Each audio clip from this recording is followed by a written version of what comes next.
How's it going, YouTube? Specum Auto is back with another video today. Today is going to be a new episode of M.A.V. It's some updates, but also current events that's currently happening right now. So let's unpack these bags here and see what we're going to be talking about today. Let's get started. All right, guys. So let's go ahead and talk about some updates that's been happening with this car recently. So first things first here, I just wanted to let you guys know, finally, just a couple weeks ago, I'd say about two and a half weeks ago, I finally replaced the two front CV axles with those brand new CV axles I bought from Rock Auto. I've driven probably about 400 to 500 miles on them so far, and they've been good. They've been solid. Haven't had issues with them. Let's see if you guys can see one of them. Oops, a little over here a little bit. I don't know if you guys can see that or not, but regardless, I got two brand new axles under there. They're shiny, beautiful, and they're solid. Haven't had any issues with them at all. I'd say about around 80 miles an hour. It does have a very ever so slight shimmy, but it might have to do with the fact that I haven't rotated my tires in a long while. So they're probably about due for that. Plus, the alignment is just a small hair off. So, but other than that, all that, the alignment and stuff will get fixed again here soon anyway. So, yeah, whatever. Okay, guys. Now the next update that I need to talk to you guys about is events that has all transpired over this weekend. So this weekend, I spent Friday and all of Saturday yesterday replacing the air conditioning compressor and the AC condenser in the front here.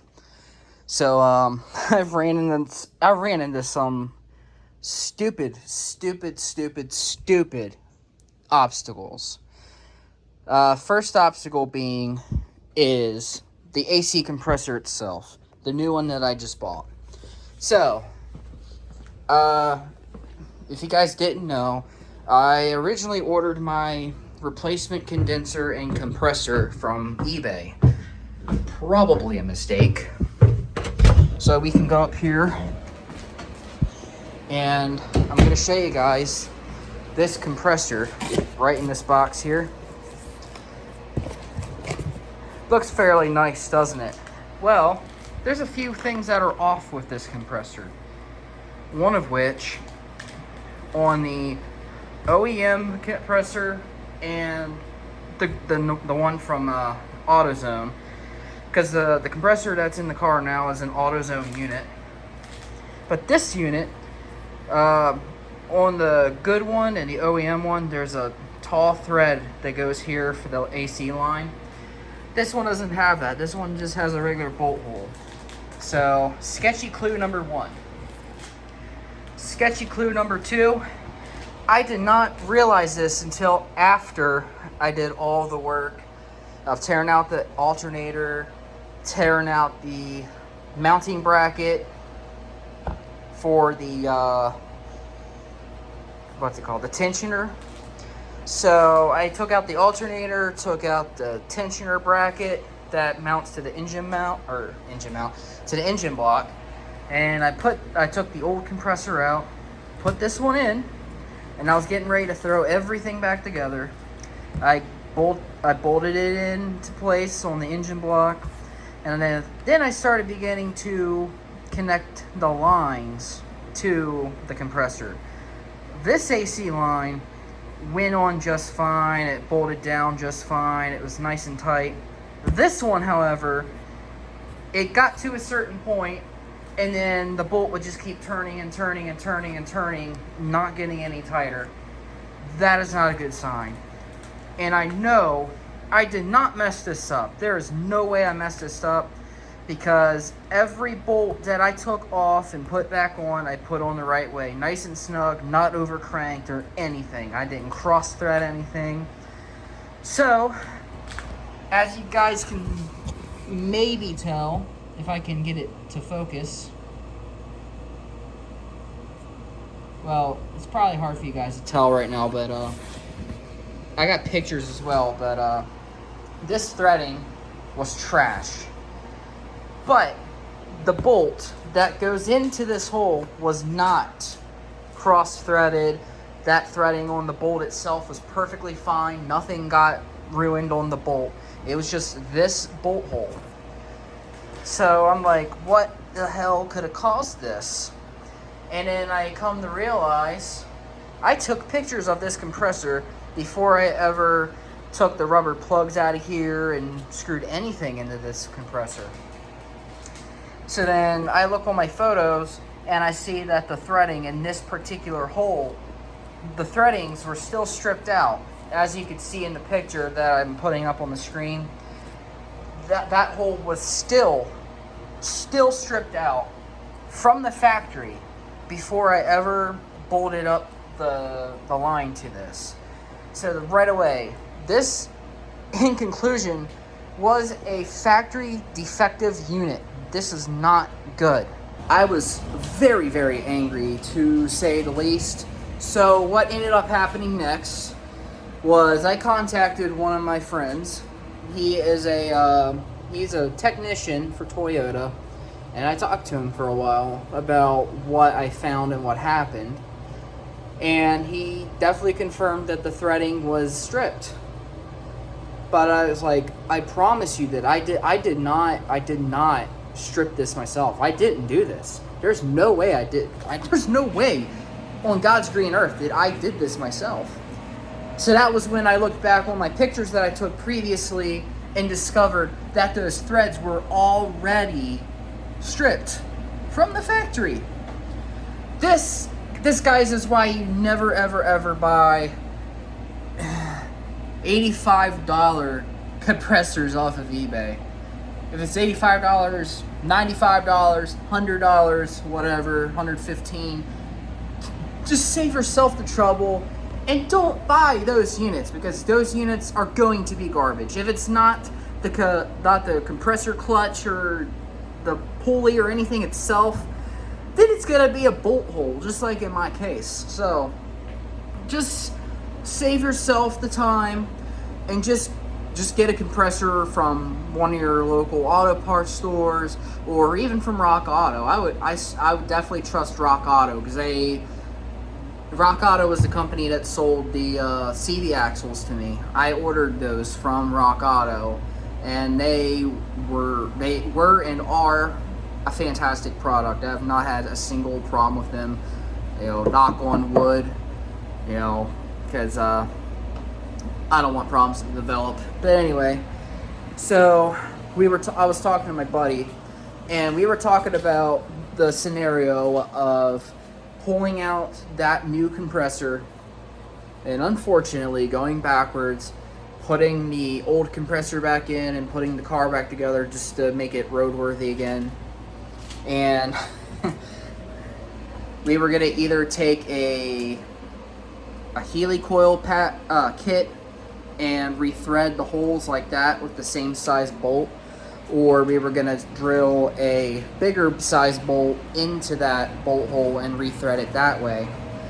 And I was getting ready to do that. The next morning I was gonna get up, go down in the garage, and ultimately take that unit out and do that. But before I went to bed that night, I came up with a new idea. And this idea consisted me of getting somebody close to me to drive me to the auto parts store where I could buy another new compressor unit. So that's what I did. I got a ride to AutoZone and got a brand new Four Seasons brand compressor. We got home, and then we ran into another issue, guys. So whoever did the replacement of my belt tensioner, when they put the bolts into that mounting bracket, they cranked it down so hard that the bolt started stripping. So when I tried to take that bolt off to get down into the thing again, that bolt completely stripped. So I had to call my stepdad for help because I wasn't sure what to do, and to be quite frank, I was in a complete panic. Like, my heart's like racing a million miles an hour. I felt that pit in my stomach. I felt like I was gonna be sick. I genuinely didn't know what I was gonna do. And it's scary. You know, it's scary thinking like, fuck, I might not have a car. Because I would either have to leave that cheap compressor in there and just put the car back together and live with it until I get another car, or I could risk taking this, trying to get this bolt and bracket off and hope to God that nothing breaks. But you know, we ended up going to the junkyard, and just to be safe, we went ahead and got another tensioner mounting bracket, and we got all of the associated bolts needed for that particular bracket, including the one that was completely stripped. And we came back home, and the first thing that my stepdad did to help me was take the bottom bolt off, and then all he had to do was just take his man, I don't even know what that tool is called, I forget.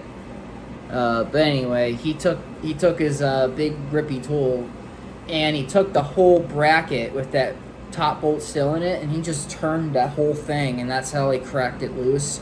And he was able to just turn it out that way. And then, you know, obviously we were able to pull the bolt and everything out. The threading in the engine block was perfectly fine. And I just went ahead and decided to, when we got the old Chinese compressor out and put the Four Seasons one in, I went ahead and put the bracket in from the junkyard, and then all the new bolts and everything went in perfectly fine from there. And the threadings and all the associated parts for the new compressor was obviously perfectly fine too. So we got all that stuff back together, and that, yeah, my stepdad was getting really mad at the alternator because apparently that alternator is not super easy to put back on. Like, it's, for some reason, that alternator, it was really, really easy to get off, but it was a little more difficult to put it back on. But eventually we managed to get the alternator back on, and then we had to freaking pop the passenger side wheel off and get into the wheel well and stuff because the serpentine belt came off in a few places, and we needed, you know, we can't just reach down into the engine and get it because it's such a small confined space. So I had my stepdad on the top, you know, holding the tensioner loose, and you know, he is moving a part of the belt, and I was down in the wheel well moving the other parts of the belts, making sure everything was realigned with all the pulleys and stuff as should. We got the serpentine belt back on. Everything was good. I went ahead and slapped the wheel well plastic cover back on, put the wheel back on, dropped the car, and the car, you know, I wanted to start the car and let it run and make sure that everything was good to go in terms of that, you know, with the new compressor and putting the serpentine belt all back and stuff. So I started the car up. The car was perfectly good. It runs and drives as should, like nothing is wrong with it, so that's good. So my stepdad left, and I was by myself again. And then I decided to take a break for a while because, I mean, I was in the garage all Friday and, like, most of Saturday. So, of course, I was really, really tired, really, really hot, really sweaty, greasy, name it. I felt it. And I took a break for about an hour, went back down in the garage. And then that's when I took the front bumper off, and I got into the condenser and replaced the condenser. Thankfully, I didn't run into any stupid problems with the condenser. So the old condenser came out fine. I hooked all the support brackets and the AC lines up to the new condenser, and put the front end back together and everything. Did one more test drive once the car was completed again. Good to go. But even though I got all these new AC parts, unfortunately, I am still not able to turn on the AC right now. And there's two reasons why I can't turn the AC on yet, despite all the new parts being put in, hooked up. So for now, I have this wire and like this wire and this wire. They're all electrical taped and covered and protected. This is the power wire that goes to the AC compressor down below. I currently don't have any AC charge in this system right now. As you can see, this line is smushy. There's nothing in the system. I did add the proper amount of oil in the compressor, so the compressor in terms of the oil and everything is good, but there's no Freon in the system or the lines at all, and the compressor is disconnected because I don't want that to accidentally kick on while there's nothing in the system and potentially fry the new compressor, because that would make all the work for nothing. But tomorrow, I got that buddy that I said earlier, he works up at the Toyota dealership. He was going to hook me up with the professional service of vacuuming this system out, potentially any moisture or anything that's in this system will be sucked out, and then the proper amount of Freon then will be pumped into the system professionally with a professional machine at a professional shop. So I got a time and day with him at 5 p.m. tomorrow, Monday, to take this out to the Toyota shop for him to do that for me. So a huge shout out to you, Kevin. Thank you for really helping me out with this. And also a huge shout out to my stepdad for helping me throughout this whole process. Putting that serpentine belt on is definitely a two-man job. Like I said, I got one dude up here and I'm down here trying to align everything back where they need to go on the pulleys and stuff. But more updates to come with this system once I get this charged and sucked out and all that stuff tomorrow. And I'll reconnect that power cord for the compressor and get the system going. Cross our fingers that the AC will be as good as new and I won't have any further issue with it for the rest of the life of this car. So with that being said, I will be doing at least one or two more M.A.V. update episodes on this car. I wanted to get this car fixed with the AC and things like that before my trip to Maryland in a few weeks, because driving for 6.5 hours in a black on black car in the dead heat of summer with no AC is not going to be fun. So I figured, just go ahead and fix the AC system.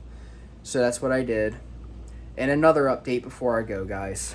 Before I set an appointment with a shop that I normally take my car to for service. I won't name the shop or a brand or anything like that. But I scheduled an appointment to also get all 4 of my shocks and struts replaced. Well, that appointment was on Tuesday this coming week. That appointment has been canceled. And you're probably wondering why. Well, I called this place for a quote. And when I called this place and asked for the quote, I specifically asked for a quote for all 4 corners. Not 2, not 1, not 3, all 4 on this car. All 4 corners. Obviously, I want to replace all of the shocks on this car. The 2 front struts, the 2 front shocks and the 2 rear struts. I want all 4 of those replaced with all new. And I was going to be paying like $1,500 in replacement, because it was like $700 or so for the shocks themselves and like another $700 for the labor alone. Well, just the other day, while I'm in the middle of working on this car, running into all those obstacles I mentioned earlier, getting all really pissed off, I wasn't in a good mood, they decided to give me a phone call. And they told me right off the bat that it was going to cost more than they originally quoted me. And then they went on to say that the other 2 was going to be just as expensive, if not more expensive, than the first two they quoted me. But I specifically, like I said, I specifically asked for all four in that initial quote. So when they told me it was going to be just as expensive, if not more, for the other two, I was beyond pissed off. I was done. Like I said, I was already frustrated from all the obstacles I was running into the AC work. But now this on top of that, I'm spoiling. God bless. I did not cuss the man out, because more than likely it wasn't even his fault. It was probably potentially the people above him running the show. But when he told me that, I had nothing else to say. All I said was, forget about the appointment, thanks. And then I hung up. So that's it. That's it. So, but I'll make another video, letting you guys get updates on how this AC system's running and things like that. More than likely, I'll probably just buy a new set of shocks on Rock Auto, and then from there I'll have one of the same buddies that helped me put the CV axles in, and the same buddy that is helping me recharge my AC system properly. I might get them to help me put the new shocks in that I buy from Rock Auto, and that's just going to be the next plan of action. And then maybe I'll tint the windows and do all the little fun stuff I wanted to do following that. So hopefully this car will be all good to go by the end of this. So I'll give you guys updates on that. But yeah, if you guys haven't already, please give the video a like, share the video with your friends and family and fellow car enthusiasts. And as always, subscribe to my channel, hit the bell icon to get notified of each video upload. Till next time, see y'all later.